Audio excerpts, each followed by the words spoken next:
the despair you describe in the book when you have to, hear Scream, they were your heroes, they took you into the band, and now you're going to join Nirvana.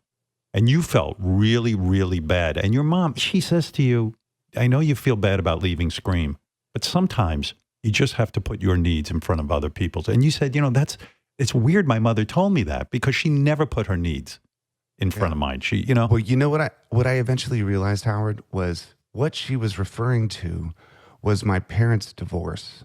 She said, sometimes you have to do what's best for you.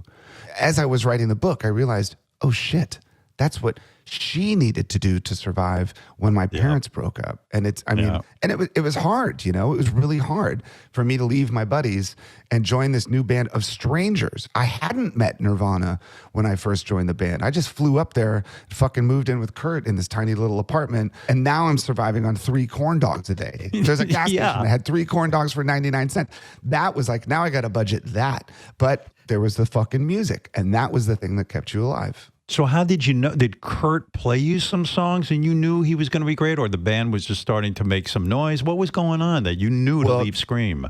There was a record. Before the record, Nevermind. Nirvana had a record called Bleach. I was their 5th drummer. They had a bunch of drummers. But this guy, Chad Channing, was their drummer. He had left. So I knew that record because it was really popular in the underground. And the cool thing about it was it was like noisy, like dissonant punk rock, cool songs. But then there was this song called About a Girl in the middle of the record, which is it sounds like something off of an early Beatles record. It's like a Lennon-McCartney song. And you're listening to it, you're like, oh, fuck, this kid can do that too? Holy shit. And so we had a mutual friend, and they said, Nirvana, we're looking for a drummer. And they had seen me play.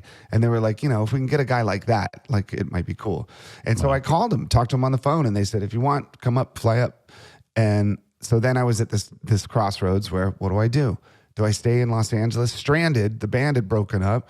We were staying with the singer, and the guitarist's sister was a fucking mud wrestler at the Hollywood Tropicana. And we were staying at her house in Laurel Canyon. And I'm like, really? This is the rest of my life? Really? Like, now I'm in LA in Laurel Canyon? Like, fucking. And so I called my mom. She was right. I took the chance and I flew up to Seattle. And, it happened. Yeah, and really, Kurt was you guys were into the same music. You guys had the same influences. It made sense, but Jesus, from a financial standpoint, those guys at Scream, they were pissed, right? They were just like, you fucking... They were bummed when I left. They were bummed, yeah. And more than anything musical, I think just as friends, we had been through so much fucking shit together, dude. Like, all of those tours where touring squats, fucking squats in Europe, where you show up and they're pirating electricity, they're burning the linens out front because there's a scabies outbreak and shit like that, you know? Yeah. And there's fucking skinheads everywhere, and it's always you band together when you're in a situation like that. And so to decide to leave those guys and move on with my next phase of life, it was difficult. Oh, there's so many good stories. I don't even know. I just love the idea that when you join Nirvana and things start to pop and all the record companies are interested in you guys, and you get like a $400 check and you bought a BB gun and such a fucking idiot, Howard. You have no idea.